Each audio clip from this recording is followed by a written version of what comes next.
Mr. Speaker, I rise today to table for the information of this Honorable House the report entitled Assessment of Self-governance Sufficiency in Conformity with Internationally Recognized Standards. This report, authored by Dr. Carlisle G. Corbin on behalf of the Government of Bermuda, represents a marked advancement for the project of constitutional reform for Bermuda.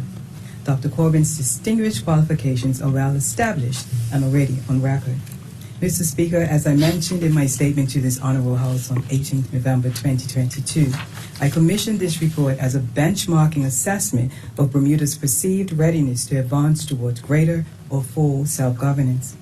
Further to those comments, I will continue the exercise of informing the public of our progress and take this opportunity to comment briefly on some of the details found in the report. Mr. Speaker, the report reiterates that Bermuda, as an overseas territory of the United Kingdom, remains listed as a non-self-governing territory according to the United Nations.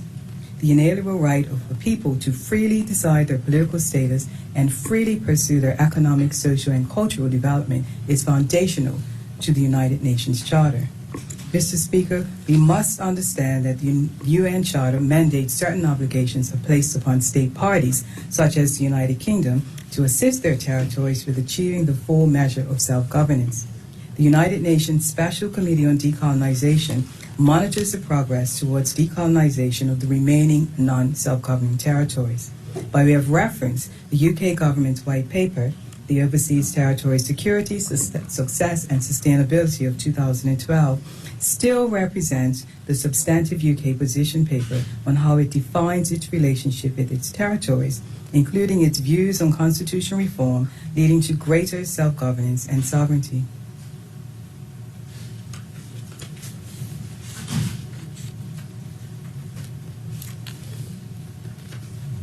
Mr. Speaker, despite perceptions that Bermuda has a high measure of internal self-governance, we remain subject to dependency governance status in international law.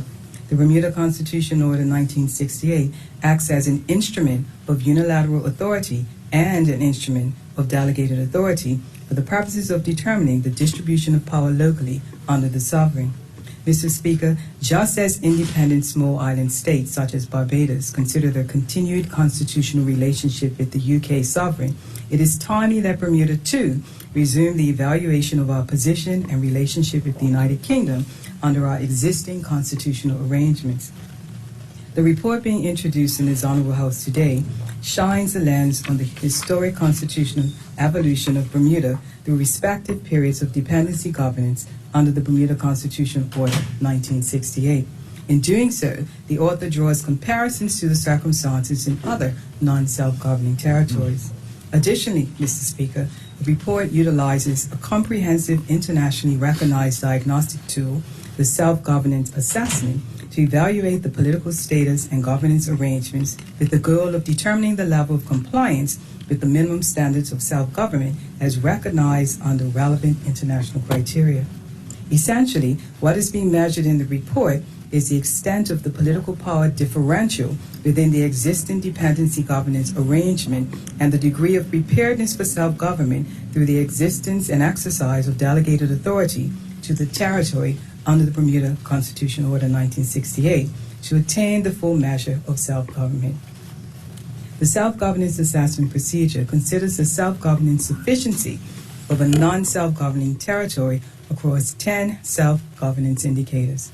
The indicators are as follows. 1, the UK's, as the administering state, compliance with international self-determination or decolonization obligations, and we scored 2.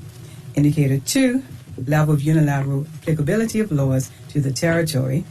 Indicator 3, degree of awareness of the people of the territory of the legitimate political status options and of the overall decolonization process. Indicator 4, the right of the people to determine the internal constitution without outside influence. Indicator 5, extent of evolution of governance capacity through the exercise of delegated internal self-governance. Indicator 6, extent of evolution of governance capacity through the exercise, of external affairs. Indicator 7, degree of autonomy in economic affairs. Indicator 8, control and administration of internal security. Indicator 9, control and administration of military activities, and Indicator 10, Indicator of ownership and control of natural resources.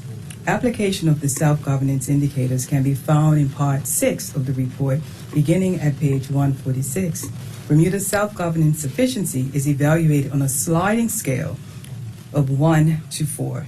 A score of 1 represents the lowest level of preparedness for self-governance, and a score of 4 being indicative of the highest level of preparedness for self-governance for the specific self-governance indicator concerned. Bermuda's scoring across the 10 self-governance indicators demonstrates that we have not achieved preparedness for the full measure of self-governance under any of the indicators. Bermuda is scored 2 for 5 of the indicators and 3 on the remaining 5 indicators. The rationale for the scoring is explained fully within the report, which I would refer honorable members and the public at large to read in detail. Mr. Speaker, to be clear, this report does not make recommendations on the path or mechanisms for how Bermuda should approach gaining a full measure of self-governance. Those discussions and the framing of any such steps are reserved for the decision of the Cabinet.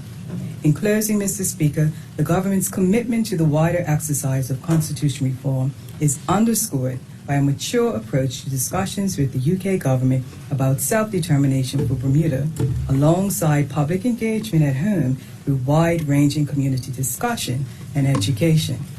Thus, I am pleased to provide the report to this Honourable House and to the public to ensure the greatest degree of public engagement can be achieved. The commissioning and distribution of this report signifies an important first step among many that will be taken to achieve long overdue and much needed constitutional reform in Bermuda. Thank you, Mr. Speaker.